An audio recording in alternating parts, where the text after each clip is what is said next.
Today I want to add on to the passing chords that we've been using, the secondary dominant idea. This won't be a long video, just long enough to get the other side of the coin in terms of voicings. Then we'll talk about some things you can do with the right hand, and then we'll show some extra things you can do with all of this and how to really insert this into the blues with some fun and some authority. So let's get started. We were talking about E7 in the last video, going down to E flat 7, D7, and D flat 7, and then C. So this is going to be the same thing, but now we're going to use different voicings for our sound. So here is an E7 9, 1, 3, 5, 7, 9, and if I was doing a jazz voicing, then all of this would go and that would go in. So we always add to our jazz voicings 4 notes. The root is for the bass player, the fifth is usually gone. So, and that's just a general rule or formula. You can do other things, but this is just so I can get the formula to you. So we have 3, 13, 7, and 9. And it's going to be that way all the way down. So we're going to go from there to E flat 7, 9. There's 3 from the E flat, 13, 7, and 9. Then D7, 3, 13, 7, and 9. D flat 7, 3, 13, 7, 9, and then our C, 3, 13, 7, 9. Many of these are not new to you now, but this is just a passing chord situation that I wanted to get to you. So we have this,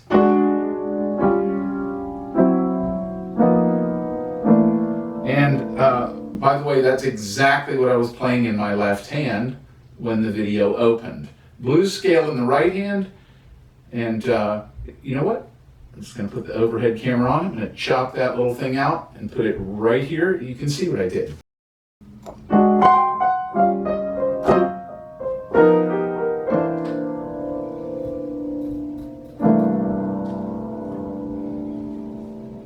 Okay, so then the next thing now that we've chopped and spliced and we're in real time again is we put the bass line in so you can hear this with a bass player. Very simple. There's our E flat, D7, D flat 7, and then C7. Now, as you've seen before, these can become really good 3-note voicings where we take 13 out of each one.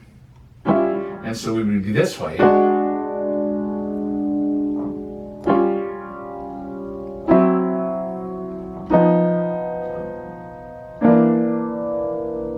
I'm going to do that with my left hand now.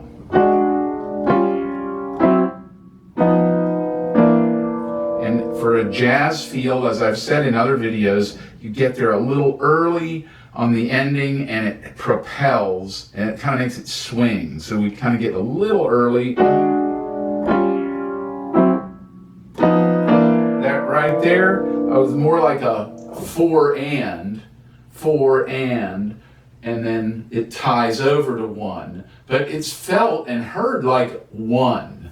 So sometimes this is called a big 4. I don't even know if they call it that anymore, but it used to be called that. So here's what we're doing. 1, 2, and 3, and 4, and 1, and 2, and 3. But when you hear me play it without counting,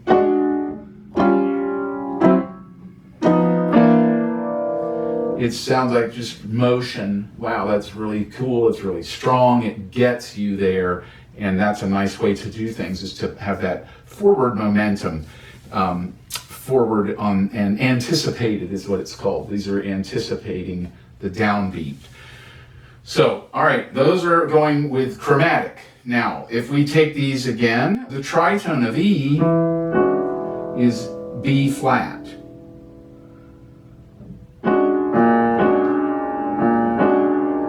Then the Next one down is A. This is the tritone substitution of E flat, and we know that from other videos. We go down to A flat. This is a nice A flat 7, you know, with a really great color up here, sharp 5 or flat 13. And then chromatically down to G, we again have the flat 13.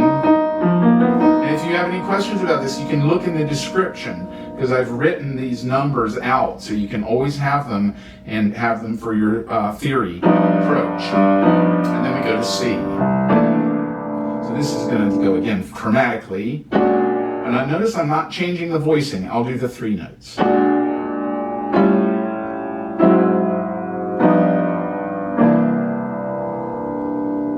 Now we could go secondary dominant on that one. So I'll start with that one first. 5 from there would be to here. And then 5 would be A flat, and then to D flat. And then chromatically down to there. So our root notion becomes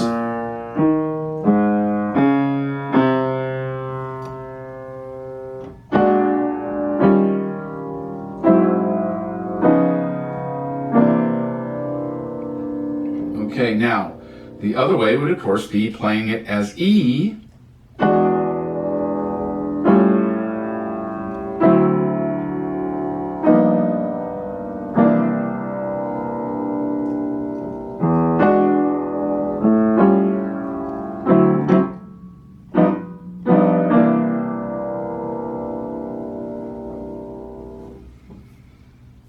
So these are the other types of jazz voicings. There's the sharp 9 sound for a dominant, and then there's these consonant sounds, which uses natural 9, natural 13. So I wanted to get both of those to you into these 3-note possibility for the hand. So the previous video covers that, and it also touches on the secondary dominant idea. Now you can train your ear to get used to this sound very easily by doing what I did. You can play the voicing with your left hand and cross your right hand over and play the root, or you can play the voicing with your right hand and play the root, and then you can develop your sound from there, or at least train your ear to the sounds that are out there and available. We're going to get more specific with the application of these things shortly, but instead of having a super long video with all of the possibilities, I thought it'd be more, it would make more sense really, and it's more fun to do shorter videos hitting all these different passing chord ideas, and then I can show you even more substitutions that will make complete sense to you. It won't confuse you because you have all of this background information. So I would suggest you print out the descriptions for these videos and go back to the first one, just passing through, and check that video out. Check out the one after that. Check this one out. We'll do a couple of more of these, and then we'll start putting all this into actual blues. And don't forget, the blues scale works over all of these voicings. And that's what we're doing for right now. We're not playing the changes, as you might say. We're playing through the changes, and we're using the blues scale to do that. So that would be like this. Now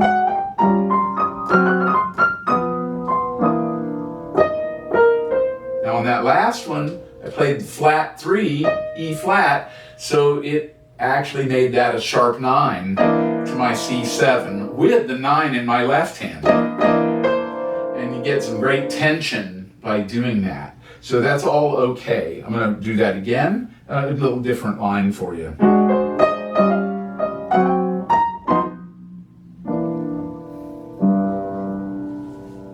And I decided to just get a little ornery there, or fun, or creative, whatever, and not play a note at the end.